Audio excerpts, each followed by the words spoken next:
Olá, pessoal, tudo bem? Estamos novamente aqui para mais um webinar da Estética Humanizada e hoje nós vamos trazer a estética humanizada na visão nutricional. Antes de começarmos a conversar com a nossa convidada, eu vou conceituar um pouquinho aqui para vocês o que seria a estética humanizada e essa visão que a estética humanizada traz, né?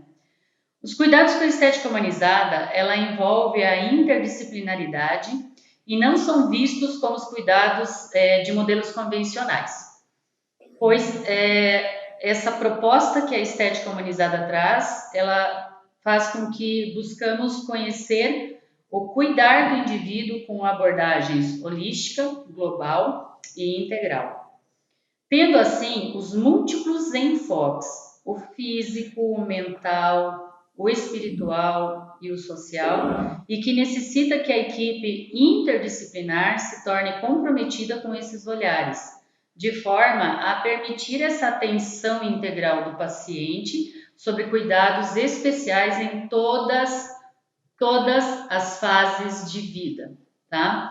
E esse ponto de olhar da estética humanizada, esse novo olhar com essa nova proposta de cuidado interdisciplinar, ele traz, dependendo das fases de vida, a necessidade de trocas de experiências entre profissionais da própria área da estética, mas principalmente a interdisciplinaridade, porque a gente sabe que o indivíduo ele é um ser num contexto complexo. Então, nós precisamos entender que a multifatoriedade de causas também existem. As causas das alterações anestéticas, das alterações da saúde. E hoje nós vamos conversar aqui um pouquinho sobre as doenças crônicas não transmissíveis, que compromete a vida do paciente, mas que nesse momento eles também necessitam um olhar da estética humanizada, onde a estética humanizada ela vai proporcionar o aconchego, o acolhimento, a proposta de bem-estar e o alívio em muitas situações, principalmente quando se fala em questões de pele, porque a pele, nos tratamentos de doenças crônicas, elas têm reações muito necessárias, o acompanhamento da estética e o acompanhamento de dermocosméticos de forma paliativa. E há muito tempo já venho trazendo essa bandeira da estética humanizada e esse olhar ele nos coloca de frente de pessoas que também pensam da mesma forma, que também trazem uma proposta de olhar holístico e integral ao indivíduo. Então, como vocês já devem ter acompanhado alguns webinars, se ainda não acompanharam, eu convido vocês a conhecerem os outros temas que nós estamos trazendo sobre estética humanizada junto a esse webinar.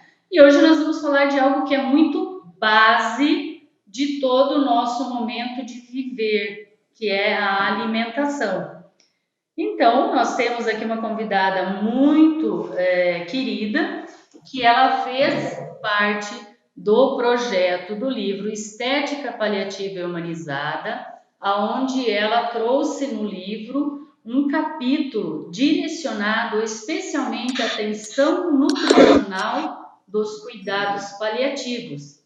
Então, com vocês aqui, eu apresento a nutricionista e mestre Adriana Zadrozny. Adri, seja bem-vinda ao nosso webinar. Já chamo ela de Adri porque eu conheço ela há um bom tempo, né, Adri? Então, a gente já tem uma troca de experiência e conhecimento de longa data. Inclusive, fui eu que convidei ela para escrever o capítulo do nosso livro Estética Paliativa Humanizada. E a formação de base da Adri é nutrição. Eu gostaria que você nos contasse o que te fez escolher essa formação de base, mas principalmente dentro dessa formação de base, o que fez você direcionar os olhos para esses cuidados especiais junto a doenças crônicas não transmissíveis, principalmente a questão da oncologia? Ok. Bel, em primeiro lugar, e eu também chamo de Bel, né, por essa amizade que já vem de um longo período, de uma longa data. Em primeiro lugar, eu queria te agradecer pelo convite, é sempre uma alegria, é sempre uma honra poder conversar a respeito disso, poder trocar ideias, trocar informações. Eu acho que isso é o que sintetiza a vida de um professor, de um educador, né? Contar o que ele estuda, contar o que ele pratica, contar o que ele faz, acima de tudo. Então, eu sou muito grata por estar aqui, por esse convite. Vamos começar, então. Quando eu escolhi a nutrição ainda era uma profissão muito nova no Brasil, porque eu já tenho 27 anos de formada, né, da minha graduação. Então, era algo muito novo, que tinha um campo muito grande, e o meu foco da nutrição sempre foi, assim, voltado para essa coisa da qualidade de vida, né? Então, por muitos anos eu trabalhei com nutrição esportiva. Na época que eu fiz o mestrado em fisiologia, mas dentro do curso de educação física, porque eu sempre vi muita vantagem em se trabalhar também com potencialização de saúde. E eu via na nutrição um campo enorme para isso, né? Com o passar dos anos, então, a docência acabou sendo uma das minhas principais atribuições, mas muito, muito focada nessa coisa da alimentação, voltada para a saúde, enfim. Eu me vi doente, né? Eu adoeci há 10 anos atrás de um câncer de mama, e quando eu adoeci, eu percebi o que eu não tinha percebido ainda, que havia muito pouco descrito na literatura, havia muito pouca informação a respeito do papel da alimentação neste tratamento. Então, havia muita coisa relacionada aos efeitos colaterais do tratamento. Então, como é a dieta para um paciente em quimioterapia, né? Como é a dieta para um paciente no tratamento X, Y, Z. Mas não havia nada relacionado à qualidade de vida, à potencialização imunológica, aos benefícios que muitos alimentos poderiam trazer em termos de segmento da doença. E foi ali que eu pensei, puxa, né, eu sou dessa área, eu tenho uma certa experiência com a vida acadêmica, né, com a vida científica, acho que chegou a hora de estudar sobre isso. E eu aprendi muito, muito, muito. Então, veja, no primeiro momento, era para mim esse aprendizado, né? Eu estava buscando a informação para que eu mesma pudesse me ajudar. E eu tive um tratamento muito bem sucedido, apesar de ter sido um câncer bastante severo. Quando eu descobri, já estava num estágio bem avançado, um câncer de mama, mas eu tive um resultado muito bom. E quando tudo acabou, né, quando aquela tempestade, então, tinha passado, de repente eu me vi com outro olhar sobre a própria nutrição. Eu continuava focando na ideia da qualidade de vida, mas havia muito mais informação. E foi ali, então, que começou essa trajetória relacionada ao acompanhamento, então, de pacientes oncológicos, sobretudo aqueles, então, que poderiam ter, além de uma melhor, né, um benefício clínico, ainda ter uma ótima, uma excelente qualidade de vida durante essa fase difícil que é o tratamento. E foi assim que aconteceu essa história. E eu costumo dizer sempre, Adri, que existe um dito popular, né, que é conhecido de todos, que o que você é o que você come, certo? E essas escolhas do que você tem cotidianamente, então todos os dias o que você escolhe para colocar no teu prato, ele vai te dar essa influência epigenética, que seria ou para o positivo, a qualidade do bom alimento, ou para o negativo, a falta de qualidade do bom alimento.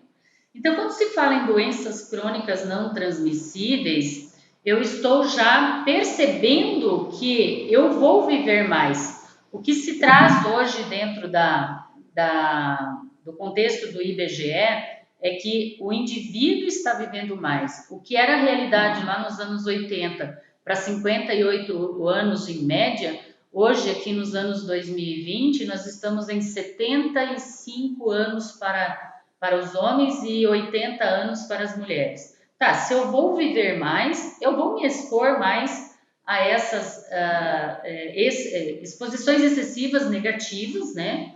e a alimentação é uma das formas de se expor negativamente, aonde eu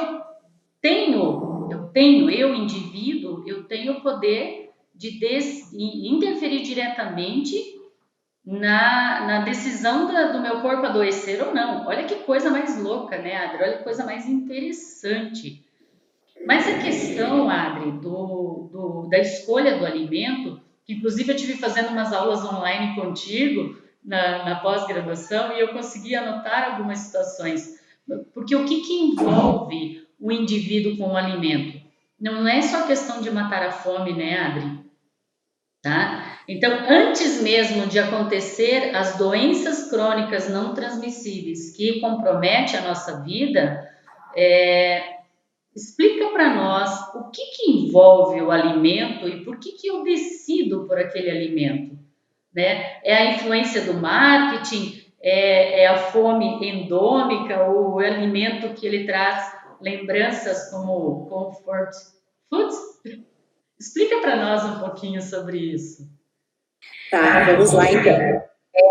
Antes até da gente falar sobre esse papel do alimento, até queria fazer um comentário a respeito do que você falou, do aumento da qualidade de vida, do tempo de vida, né, do brasileiro. Então, isso basicamente aconteceu porque a gente deu conta da principal causa de morte das décadas passadas, que eram as doenças infecto-contagiosas, né? Então, as pessoas acabavam morrendo muito cedo por conta de infecções. Então, com o advento de antibióticos de última geração, de vacinas, de fatores de prevenção, a gente passou por essa etapa. Só que daí chegaram as tais das doenças crônicas não transmissíveis, que têm relação direta com hábitos de vida, né? E aí encaixa perfeitamente a ideia de que o alimento é mais do que um composto nutricional, o alimento é mais do que um combustível. Então, quando a gente para pensar, mas por que uma pessoa não se alimenta bem? Não é falta de informação. Todo mundo sabe que existem coisas, existem alimentos, existem produtos que não são os ideais para a saúde, mas ainda assim eles são consumidos. E aí que a gente entra nessa seara do alimento ser mais do que o combustível energético. Então, o alimento, ele pode ser conforto, o alimento pode ser lembrança, o alimento pode ser referência, o alimento pode criar ilhas de prazer ao longo do dia, o alimento pode ser compensatório, né? Então, aquela coisa, hoje eu não tive um dia bom, hoje eu mereço, né? Ou hoje eu tive um dia maravilhoso, hoje eu mereço. A gente acaba achando motivos para inserir alimentos que não são totalmente saudáveis. Além disso, vem a questão da atualidade, né? A vida é muito corrida, a vida ela não te permite voltar para casa, preparar uma refeição, compartilhar junto aos teus. Então, muitas e muitas vezes, nós somos reféns de uma alimentação que não é saudável, de uma alimentação que é mais prática, que por vezes é mais barata, inclusive. E quando nós finalmente vamos olhar para a nossa identidade alimentar, ou seja, quem sou eu hoje no quesito alimentar, a gente encontra uma série de erros, a gente encontra uma série de situações que não são desejáveis, que eu mesma sei que não são desejáveis, mas é o que tem para hoje, é o que cabe naquele momento, né?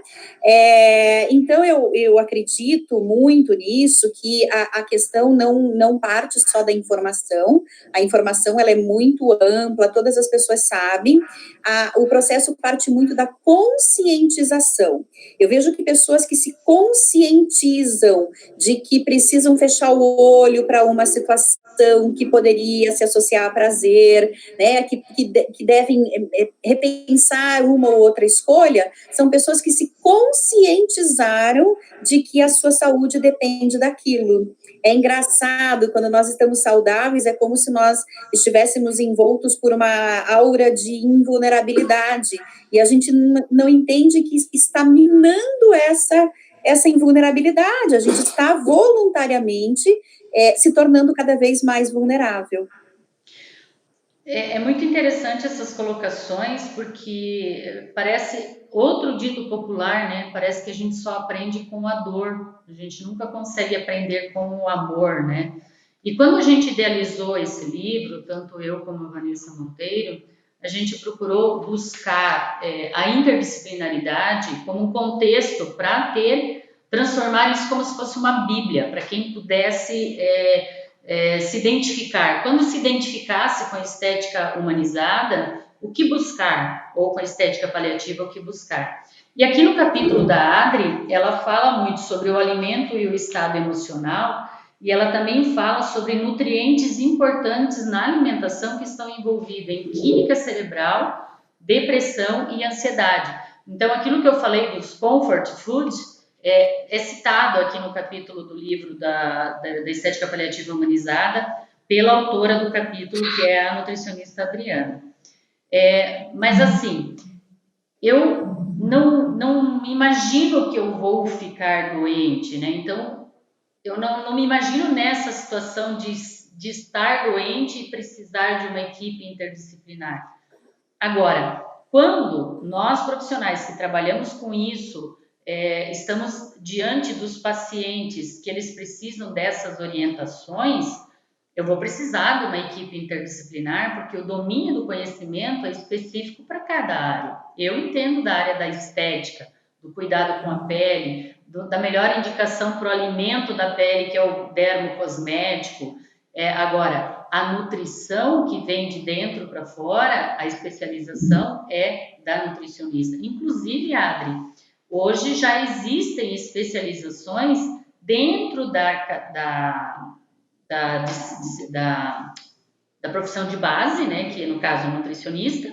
Você vai se identificar e você vai se especializar justamente no desenvolvimento disso. Existe algum nome específico para essa especialização? Ou é uma especialização ampla que traz também a parte da nutrição das doenças crônicas não transmissíveis? Não, existe especificidade, né?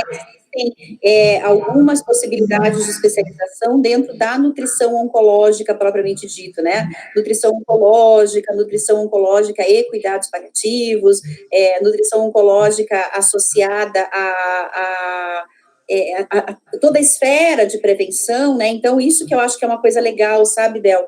O alimento, ele vai trabalhar em 4 áreas. Então, só para você entender como é diversa essa função, por exemplo, do nutricionista da área oncológica, né? Então, eu posso ter a prevenção primária, que é aquela, né? Estou rodeado por influências carcinogênicas, tenho uma genética que me predispõe, e eu lido com a nutrição que vai me proteger, ou seja, eu não terei câncer, apesar de estar digamos assim, num ambiente que é rico em influências, ou mesmo ter uma genética. E é engraçado que esse paciente não nos procura. São indivíduos que assistem a palestra, que vem, mas ele é a coisa de estar invulnerável, né?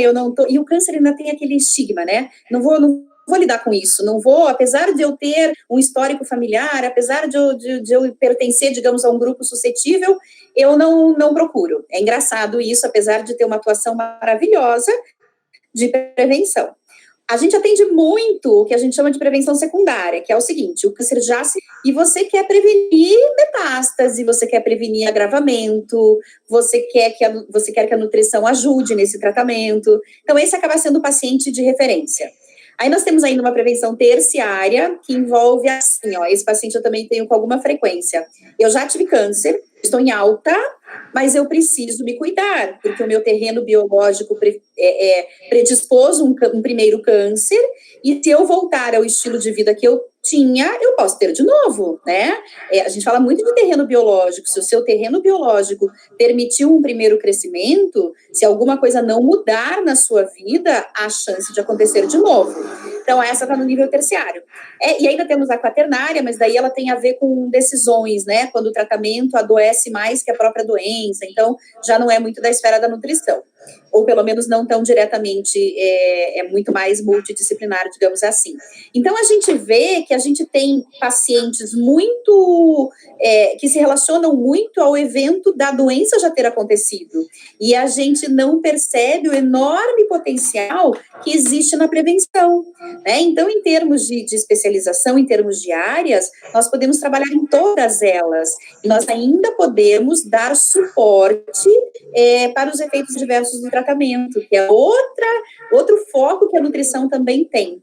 Então, eu acredito que, às vezes, a gente nem tem uma especialização direcionada, a gente soma informações de vários segmentos para criar o nosso próprio mecanismo de trabalho. E no momento que a gente aprende pela dor, digamos assim, né? Agora que eu tive o problema, vou procurar me cuidar mais.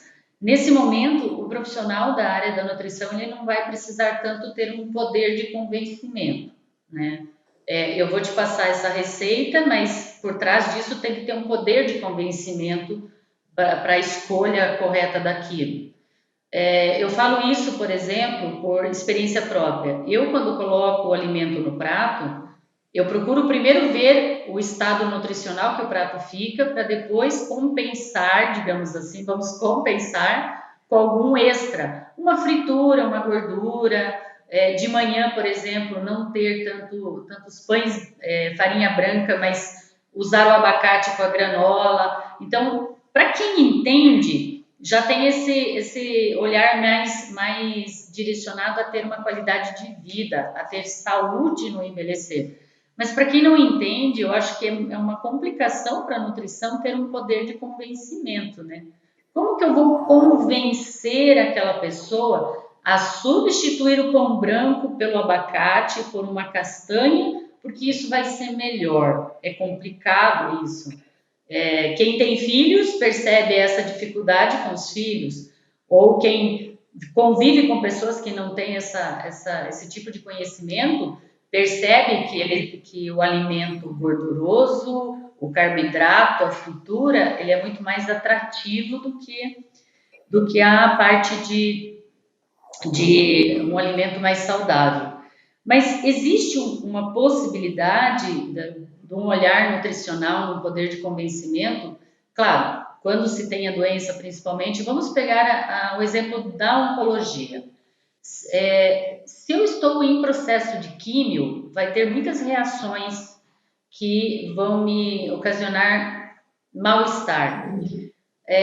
Quais seriam as orientações para o paciente nesse momento para diminuir o enjoo, para diminuir o mal-estar que a quimioterapia estaria provocando? Como orientar, através do teu profissionalismo, da tua prática clínica, como que você procede nessa orientação, para a gente ter uma ideia de como seria o poder de convencimento? Tá, vamos lá. Assim, Bel, a primeira coisa, que é algo que eu sempre considero, esse desejo de orientação tem que partir do próprio paciente, tá? Então, quando é um familiar, por exemplo, que me liga para agendar consulta, eu sempre pergunto, mas o paciente, ele está consciente que eu vou, ele quer que eu vá, porque senão a gente vai criar mais um problema na vida desse indivíduo, né? Então, geralmente eu tenho um panorama bem geral de quem eu vou encontrar. E às vezes eu escuto, não, ele não sabe que você vem. E a gente está contando com você para convencê-lo, né? Então, quando a ideia parte do paciente, já é meio caminho andado, porque eu entendo que ele está disponível à informação, né? E daí a informação faz o seu papel. Quando você conta, quando você mostra estudos, quando você mostra dados, quando você explica qual é o mecanismo que vai embasar, né, aquela reação, o que ele vai ter de benefício com isso, você tem uma receptividade muito grande. Quando não parte do paciente, aí é um pouquinho mais complicado, né? Porque daí você precisa, muitas vezes, falar com uma pessoa que não está querendo ouvir o que você tem para dizer. E frequentemente eu escuto assim, puxa, mas você vai tirar a minha única alegria? Eu falo, não, eu não vou tirar nenhuma de suas alegrias. Eu entendo que você queira ficar vivo para viver essas alegrias. E a possibilidade de você continuar vivo e bem, sem esta alegria neste momento, é grande. E assim, Bel, não vou mentir para vocês, existem pacientes que não vão aderir ao tratamento, porque eles não veem como algo que eles queiram encarar naquele momento, porque envolve, né? Envolve diminuir açúcar, envolve rever hábitos muito arraigados de carne vermelha, de defumados, de embutidos, de leite, envolve acrescentar alimentos que nem sempre são os favoritos daquela dieta. Eu sempre digo, eu tenho, assim, horror absoluto a salsinha. Eu não suporto salsinha. E salsinha é um dos alimentos mais, cujos óleos essenciais mais, assim, tem atuação no câncer de mama. E, de repente, eu me vi me forçando a tomar lá meu suco verde cheio de salsinha. Eu comecei a gostar? Não gosto até hoje, mas eu via benefício naquilo, né? Então, essa é a pecinha que tem que ser mexida, e nem sempre a gente consegue isso. Mas, em compensação, nós temos pacientes que revêm a vida toda. Pessoas assim que falam, puxa, Adriana, não foi nem só o câncer, eu me vi tão mais disposto, eu me vi tão mais disponível à vida depois disso, eu percebi que eu posso viver sem esse alimento, eu percebi que né, as condições gerais da minha vida são melhores, e seguem lindamente com modificações que vão se manter a vida toda, né? E ali eu sempre coloco a diferença entre o paciente e o agente. Alguns resolvem ser agentes, alguns resolvem, não, eu vou fazer essa mudança e e vou viver os benefícios que ela vai me trazer. Enquanto outros têm um processo meio afetivo do alimento, né? Eu não posso perder isso, eu não posso ficar sem isso, eu não posso viver sem isso. Alguns, inclusive, respondem em frente à proibição, né? Porque a proibição, ela é sempre ela gera uma compulsão. Você quer que uma pessoa fique compulsiva, proíba. E alguns indivíduos encaram isso como proibição, e daí vão comer escondido. É muito interessante, assim, esse comportamento. Por isso que eu digo, o principal convencimento é a pessoa querer aquilo. Ela entendeu que aquilo é necessário. Isso, por si só, faz com que toda a informação gere frutos. A gente sabe, Adri, que a questão da doença, principalmente o câncer, todas as doenças crônicas não transmissíveis podem ser citadas, mas principalmente o câncer. Ele não escolhe idade, né? E quando se tem o quadro de câncer numa fase jovem, principalmente adolescente e infantil, deve ser mais complexo ainda essa questão de mostrar que o alimento pode ser a base do gatilho de cura para eles, né? Não que o alimento vá curar, mas que é uma base de gatilho de cura, né? Nesses momentos, eu não sei se é de tua prática, se você tem alguma experiência com pacientes assim, mas nesse momento seria mais o momento de mostrar que o alimento não fornece só nutrientes, mas ele traz significados, e talvez buscar na emoção para mostrar para o adolescente a forma correta de se alimentar, ou para a criança montar o prato numa caricatura. Como que funcionaria quando essa questão da doença ela é para uma faixa etária um pouco mais jovem? Tá, vamos lá. Criança é até um pouquinho mais fácil, porque primeiro que elas são muito dependentes do que o adulto oferece, né? Então elas não têm propriamente suas escolhas, elas não vão ao mercado, né? Elas não são sozinhas, então é mais fácil ir incorporando, e não precisa ser uma coisa abrupta, né? Ir incorporando um hábito diferente aqui, um alimento diferente ali, é algo que, digamos assim, é sofrido, é sempre muito sofrido, mas ele encaixa na vida da pessoa. Adolescente é complicado. Adolescente é complicado porque eles já fazem suas escolhas, é uma fase natural de rebeldia, e você imagine se você ainda estiver lutando pela sua própria vida, né? Então, muitos jovens, isso é muito potencializado, isso se torna algo muito crítico. Ali eu acho, Bel, assim, vejo por meus colegas, vejo pela minha própria experiência, que são boas conversas, né? Que são, acho que a gente tem que compreender, tentar pelo menos, né, compreender um pouquinho do que está se passando, porque a gente não sabe. Às vezes as pessoas falam assim, você tem ideia porque você já passou por isso. Não, eu tenho ideia do que eu passei, eu não tenho ideia do que mais ninguém esteja passando.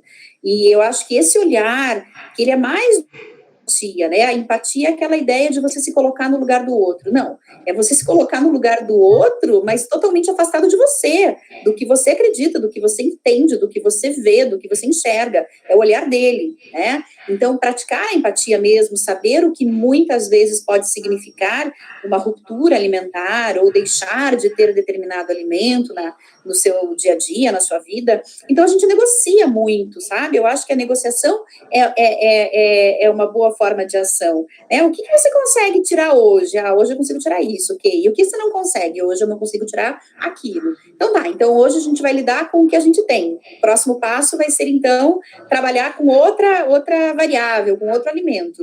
E a gente vai negociando. Eu acho que todos nós, né, que trabalhamos com essas situações, a gente tem que ter um olhar generoso, né? O olhar generoso, ele diz respeito a entender, ou pelo menos tentar entender quem é que está do outro lado e do que aquilo significa.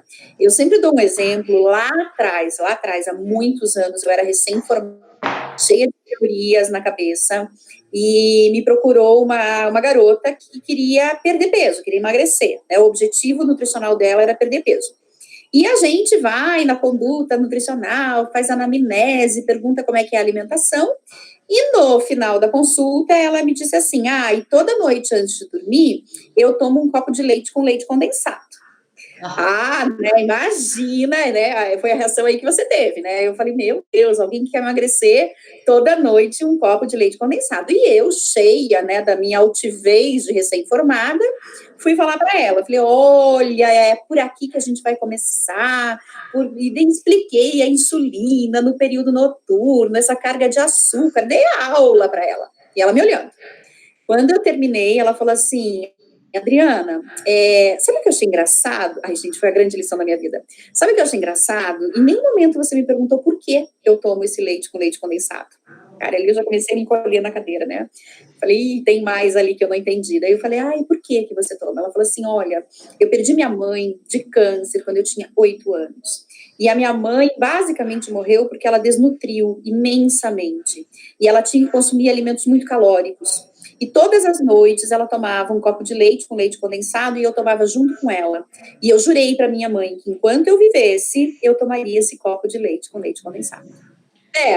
Sério, eu queria que abrisse um buraco enorme, que eu caísse dentro desse buraco e que eu nunca mais saísse de lá.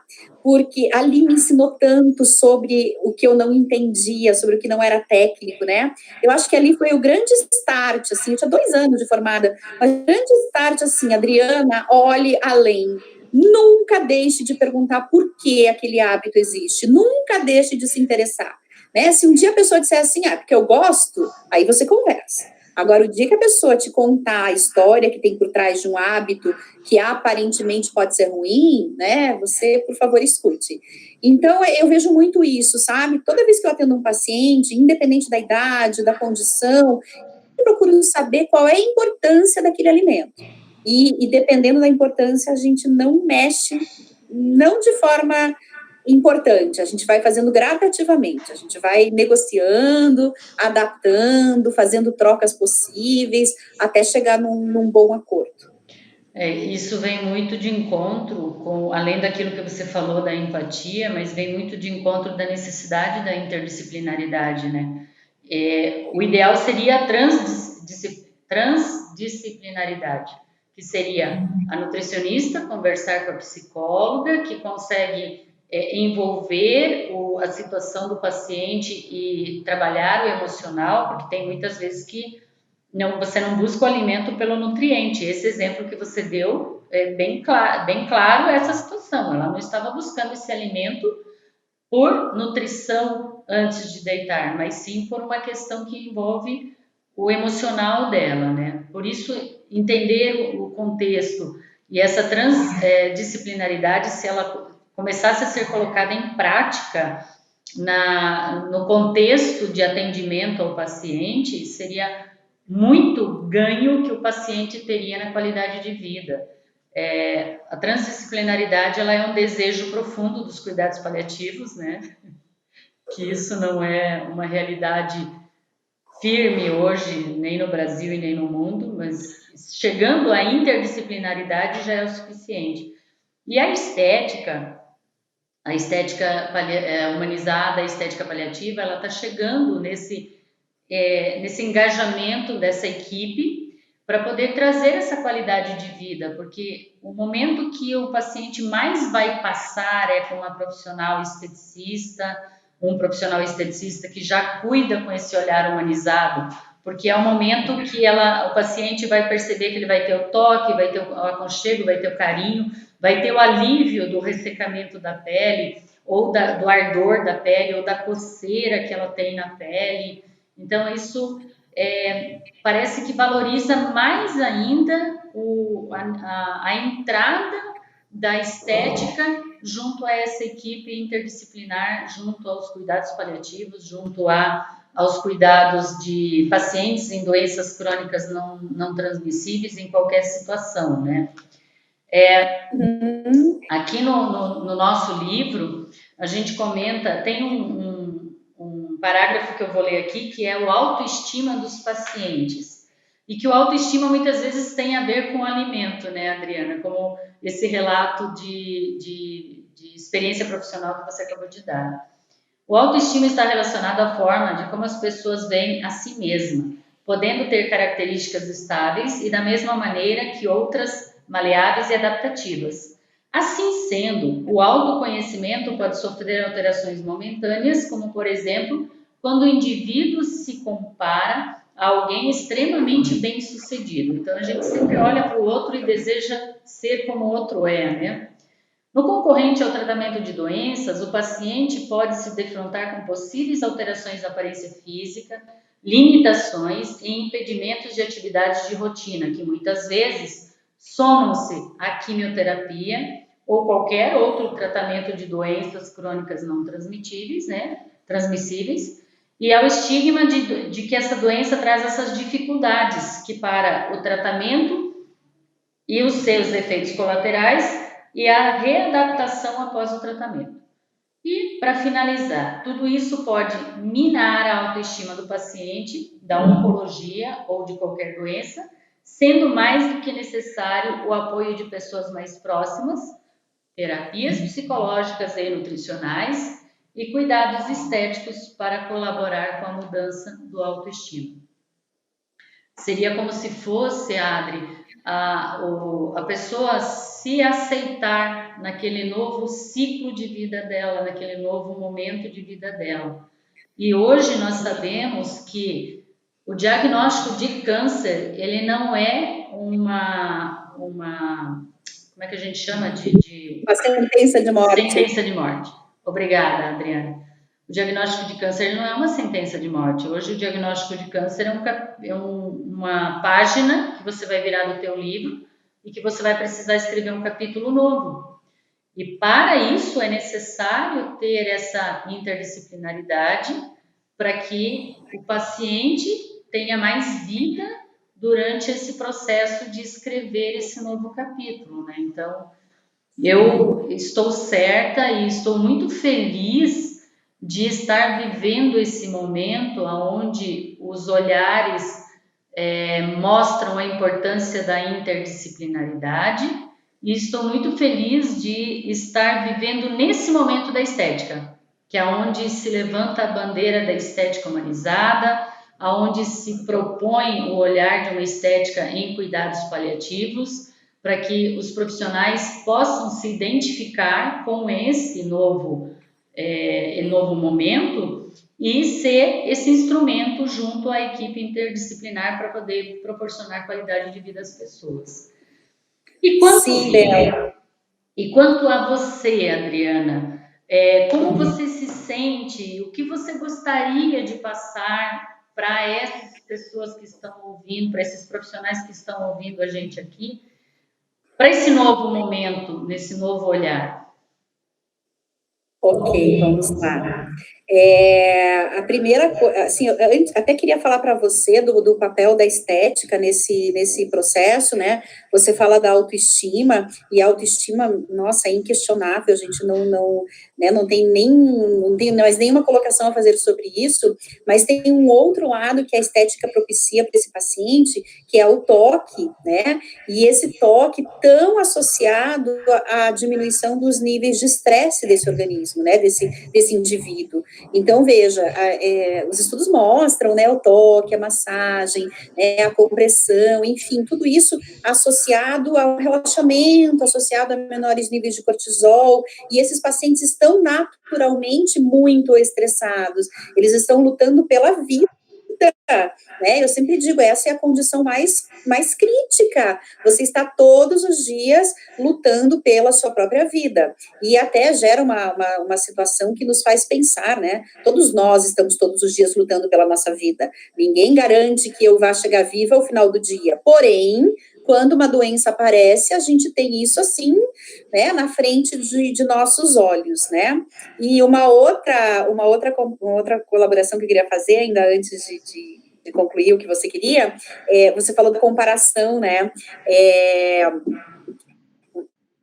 Uma amiga, que é uma escritora maravilhosa, Rafaela Carvalho, e ela tem uma frase que me chama muita atenção, que ela fala que a comparação é o ladrão da felicidade, né? Então, em todos os momentos que a gente está se comparando com alguém melhor, mais bonito, mais inteligente, mais rico, mais bem-sucedido, enfim, a gente está deixando de olhar para a própria felicidade, né? Penso que é isso nesses pacientes, eles estão se comparando em termos de saúde, puxa, essa pessoa tem a minha idade, essa pessoa tem... e tá bem, não tá lutando contra isso, e eu estou lutando com isso todos os dias. Então, é muito fácil você ver a depressão se instalar ali, é muito fácil você ver as pessoas entregarem os pontos, as pessoas cansarem daquilo, é um tratamento muito, muito, muito difícil, e nessa hora eu consigo ter empatia com os meus pacientes, porque eu passei por ele também, e eu sei o quão difícil aquilo é algo assim, né, no meu próprio livro eu escrevo que é o dementador do Harry Potter, né, é algo que suga toda a sua energia,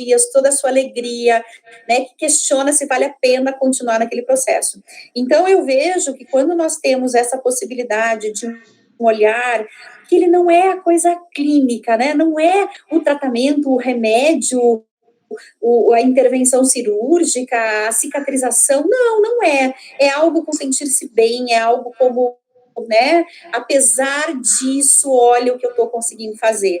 Então, eu acho tão bacana quando a gente tem essa, né, quando a gente pode usar dessa ferramenta na equipe, quando a gente pode contar com esse tipo de apoio. Então, eu sou entusiasta, eu sou fã do que vocês, profissionais da estética, podem fazer, né? Eu até me perdi sobre o que eu tinha que responder agora. A gente falou, fui falando, e acabei me perdendo. O que você queria mesmo perguntar para mim? Sobre as propostas, né, de convidar os profissionais para que eles tenham essa possibilidade de olhar para mais esse lado da estética, que é o olhar humanizado, que é a estética paliativa como um todo.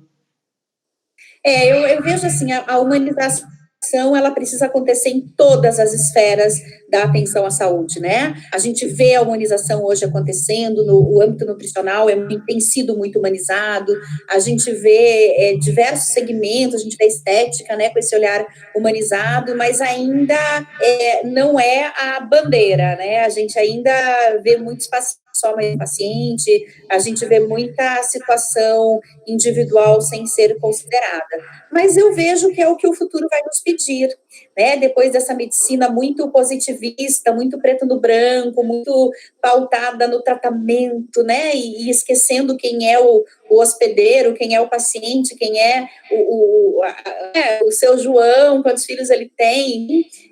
Enquanto a gente não olhar para isso com seriedade, a gente só vai atender um pedaço da vida, né? A gente só vai atender um pedaço da saúde.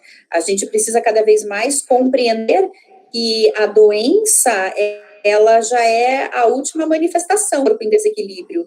Antes disso vieram outras coisas. Antes disso vieram frustrações, vieram impossibilidades, vieram situações que não foram resolvidas, né? Vieram sonhos desfeitos. né? E quando a gente entende que a doença é o último impacto, a doença é a última manifestação, nós temos que fazer o caminho de volta, né? Então não adianta erradicar a doença, a gente também tem que entender o que levou aquele indivíduo a adoecer. Na nutrição, para mim, é muito claro isso, né? Os seus hábitos também o levaram a adoecer, eles podem não ter sido o principal fator causal, mas eles ajudaram, sem sombra de dúvida. Então, quando eu faço o caminho inverso pelo olhar da nutrição, eu consigo entender e tento mostrar para ele como as nossas escolhas podem ser melhores e como a gente se previne para uma segunda situação, porque na saúde o raio cai sim 2 vezes, 3 vezes, 4 vezes, né? Não tem limite para o raio cair. Ou a gente instala um para-raio, ou a gente está na chuva, é o que vai acontecer. Bom, Adri, eu quero agradecer aqui pela tua aceitação ao convite nessa participação de webinar. Foi muito engrandecedor conversar com alguém que tem esses olhares na visão da nutrição e como isso pode estar sendo um alerta para nós, esteticistas, profissionais que vamos atuar junto à equipe interdisciplinar. E agradecer essa disponibilidade também das parcerias de sempre, né? Não somente no momento do webinar, mas principalmente aqui junto ao livro, que o capítulo está muito rico de informações de tudo aquilo que foi abordado aqui, tá? Agradeço a todos vocês que participaram, que estão acompanhando todos os webinars, inclusive esse de hoje. Espero que tenha sido, assim, muito importante também na visão de vocês, o engrandecimento do conhecimento. E nos veremos em breve aí. Passo a palavra para a Adriana para os agradecimentos finais também. Ok, então, foi uma alegria estar aqui com vocês hoje. É um assunto que me fascina, é um assunto que eu amo trabalhar, eu entendo hoje que é parte da minha missão. Então, sempre que eu possa falar sobre isso, sempre que me seja dada a oportunidade, acreditem que eu também me sinto colaborando, né, com o futuro dessa saúde integral. Agradeço imensamente o convite, Bel, e reitero que continuo à disposição para esses bate-papos, para essas trocas de informação, sempre que se fizer necessário. Obrigada mesmo, de coração, viu?